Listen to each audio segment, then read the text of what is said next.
Actualmente estamos trabajando en un proyecto que se llama La Espiral y que tiene dos espacios. Un espacio que se llama Hablemos sobre emociones y otro espacio que se llama Emociones y Política. A propósito de la coyuntura política electoral en Colombia, decidimos acelerarnos un poco, particularmente yo, y hacer esta primera grabación.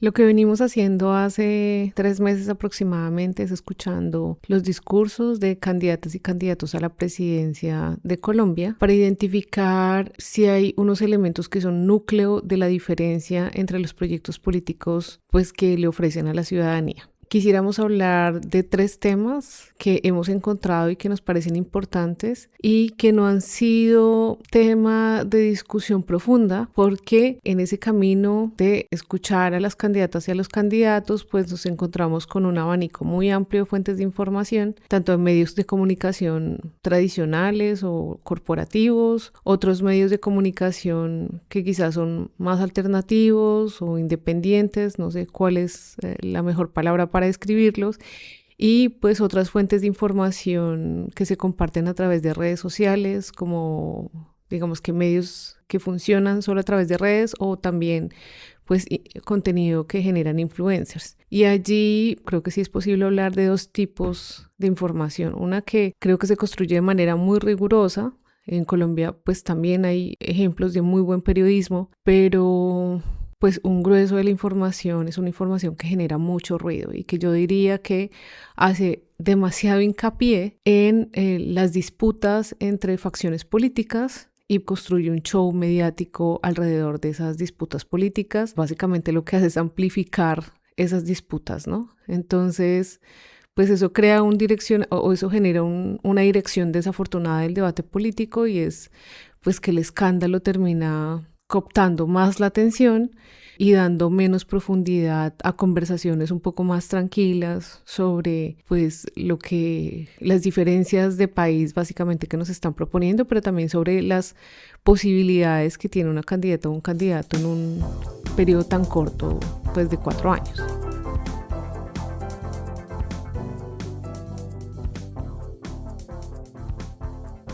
Antes de entrar en materia, quisiera resaltar al menos 2 elementos teniendo en cuenta la naturaleza de este espacio que estamos creando. Uno es recordar que la ciudadanía tiene una capacidad de decidir cuáles son las fuentes de información que utiliza. Y yo creo que ahí nuestra recomendación es fijarse incluso desde la forma, el tono de las voces, los mensajes que utilizan para capturar a la audiencia, hasta la misma manera de presentar la noticia, pero también cuáles son las fuentes de financiación de quien está construyendo la noticia para la ciudadanía. Pero por otro lado también es un llamado a darnos cuenta de los efectos emocionales que tienen ciertas fuentes de información. Y en ese sentido, apelando al cuidado emocional y de la salud mental, también hacemos una insistencia en que las personas puedan decidir momentos del día específicos para revisar noticias, en que no se saturen con información de redes sociales, en que no permitan que los medios de información, ni las redes, ni lo que está puesto en las plataformas, los abrumen emocionalmente y los lleven a tomar decisiones desde el miedo o desde la angustia. Tratar de ser muy reflexivos acerca de cuáles son los miedos que me despiertan, por ejemplo, la información que yo recibo y si esos miedos tienen cabida, es decir, si tienen un piso sólido sobre los cuales se levantan. Quizás vamos a hacer otros episodios para ahondar en estas emociones que se movilizan particularmente en campaña electoral y que no es un fenómeno solo en Colombia.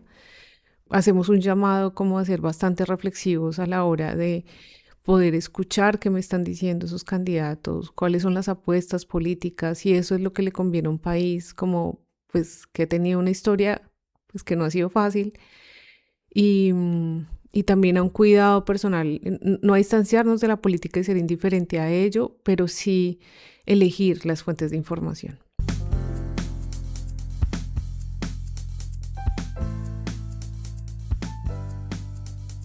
Entonces, un primer tema que traza una clara diferencia entre las propuestas políticas que están enmarcadas dentro de la derecha y segmentos políticos de centro y de izquierda, es que los programas o los proyectos políticos tengan como punto de partida la aceptación o la negación del conflicto armado.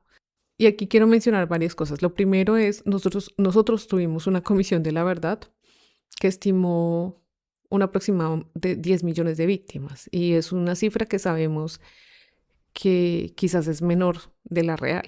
Segundo, tenemos una arquitectura institucional, es decir, unas entidades que tienen como foco resarcir los efectos del conflicto armado y también asumir responsabilidades que el Estado colombiano no asumió, y que pues también fueron un factor que posibilitó el recrudecimiento del conflicto armado durante ciertos intervalos de tiempo.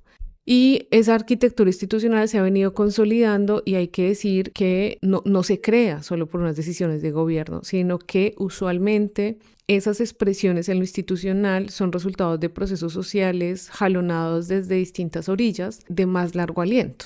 Y pues recordemos que durante mucho tiempo en Colombia no se aceptó la existencia del conflicto armado. Pero, ¿qué implicaciones tiene la aceptación del conflicto armado o la negación? Pues esa negación básicamente es la negación de la dimensión política de los actores armados que estuvieron involucrados. Y si yo no acepto que hay una dimensión política, es decir, que hay unos elementos políticos que dieron lugar a ese conflicto armado, ¿de qué manera construyo soluciones para una sociedad pues, que ha vivido distintos ciclos de violencia con asuntos no resueltos? Y creo que el ejemplo de la tierra y del problema de la tierra y de la distribución de la tierra pues ejemplifica muchísimo que hemos tenido deudas históricas no resueltas, y que básicamente hay un acumulado de asuntos que hasta ahora y que hasta después del acuerdo de paz recobran nuevamente protagonismo, porque siempre ha habido sectores sociales trabajando sobre esos temas, pero cobran un protagonismo que es importante, que yo creo que es uno de los efectos positivos del acuerdo de paz.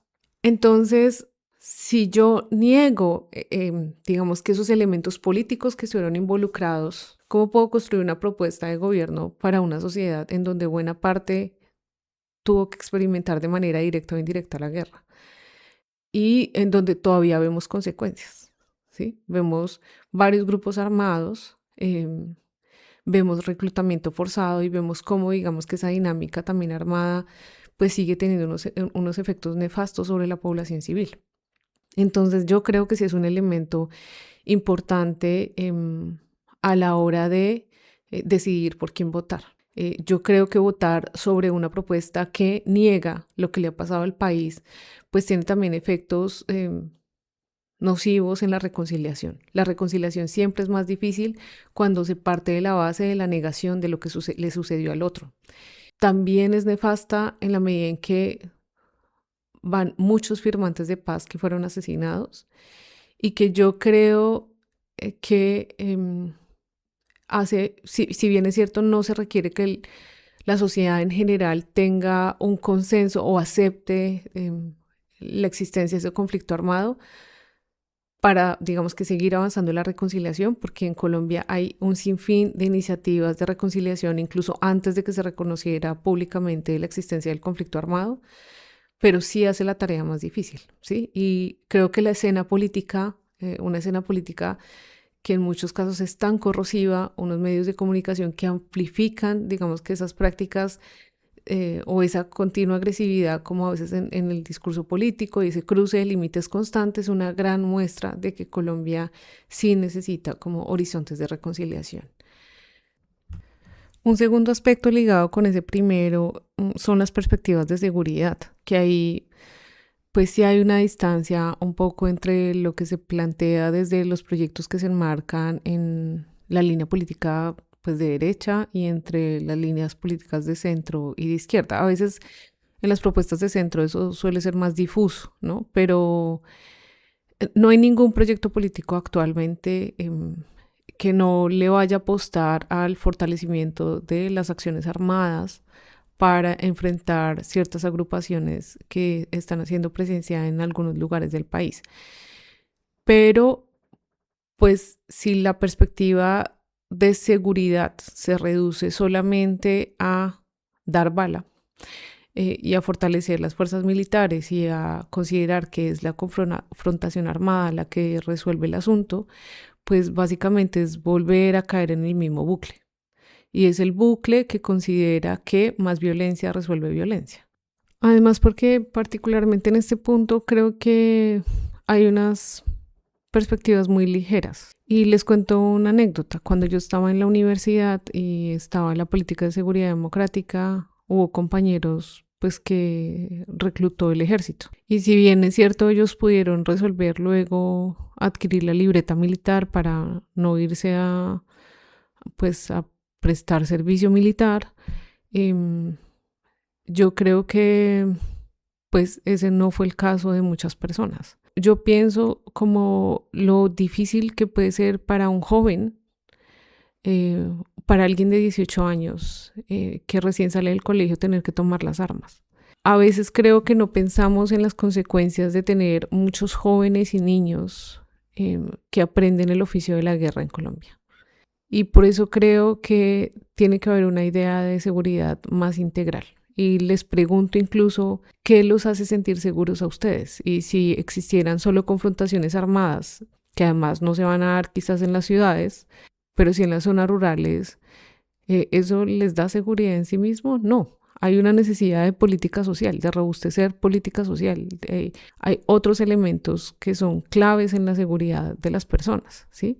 Y es tener un ingreso básico, tener unas necesidades básicas cubiertas. Entonces, yo sí sugiero que no se tomen a la ligera esta idea de que se trata solo de matar a los malos como si estuviéramos en un juego, en un videojuego, porque esta es la vida real y la razón por la que muchas personas resultan vinculadas a actores armados, pues son mucho más complejas.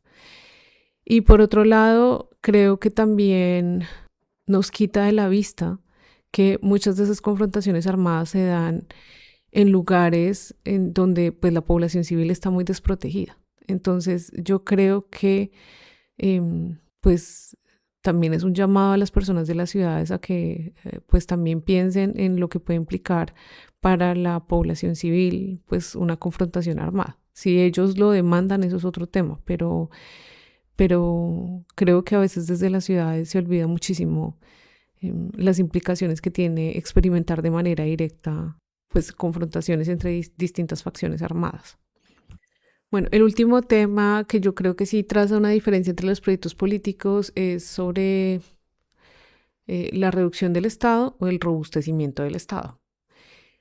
Y pues esa posición no es nueva, ha estado presente en muchas discusiones políticas. La reducción del Estado ha sido defendida particularmente por sectores políticos de derecha, no solo en Colombia, en otras latitudes, pues Donald Trump en parte gana su candidatura también bajo esa lógica, también Javier Milei en el sur, o sea, hay una apuesta también ahí de sectores de derecha extremo de reducir el Estado, reducir la política social y reducir los controles al mercado.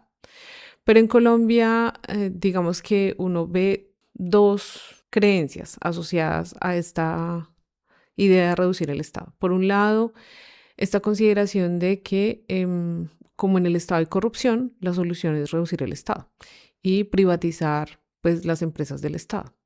Pues lo que se cae por su propio peso, porque habría casi que decir que si el origen de la corrupción pues es el Estado, entonces yo estoy atacando el origen de esa corrupción y pues eso no es cierto. Por otro lado, también este mensaje, particularmente de ciertos senadores de la derecha, pero también de las apuestas políticas actuales, es reducir el Estado permite favorecer el enriquecimiento de ciertos sectores de la población. Lo que me parece una paradoja es que quienes usualmente han salido en defensa de esta posición, pues son sectores económicos que están muy bien posicionados en Colombia. Entonces quizás es una fórmula que le funciona a esos sectores económicos, pero ahí sí hay una tarea como ciudadanía de no pues, permitir que se colectivicen esos miedos de ciertos sectores económicos. Yo creo que para un país como Colombia, pues sí hay una necesidad urgente de fortalecer política social. Entonces, del otro lado de la orilla está, pues, fortalecer el Estado, pero pues en esa discusión política que además aparece tan minada, pues hablar de robustecer el Estado, cada vez que se habla de robustecer el Estado aparece pues la imagen de Venezuela y que nos vamos a volver como Venezuela. Yo creo que es una aseveración ligera que además ha sido muy funcional en las campañas políticas y pues que claramente se ha caído por su propio peso, más en una sociedad en donde la primera vez que tuvimos un gobierno que abiertamente se consideró de izquierda, pues fue este periodo presidencial actual. Bueno, esto para decir que yo creo que el robustecimiento del Estado ha sido una apuesta de distintos sectores políticos históricamente en Colombia, ¿sí? Podríamos hablar de los intentos reformistas de los 60 y pues que venían de una candidatura pues liberal. Entonces, yo creo que eso ha estado en distintos espectros políticos, pero en la candidatura actual yo creo que vale la pena mirar con ojo agudo quién me está hablando de reducir o de fortalecer el Estado. Y también creo que hay que perder el miedo a pensar que en efecto robustecer la política social es un camino para enfrentar la desigualdad en Colombia. Si uno mira las sociedades de bienestar, y no quiero hacer comparaciones pues entre estados, pues porque los procesos históricos son muy distintos, pero si uno incluso escarba un poco cómo funciona en Alemania, pues hay una política social robustecida también por un sistema de pago de impuestos que es bastante robusto. Entonces, yo creo que si se cae por su propio peso es la hipótesis de que tener un Estado más pequeño va a permitir contribuir a resolver asuntos como la desigualdad estructural que caracteriza a la sociedad colombiana.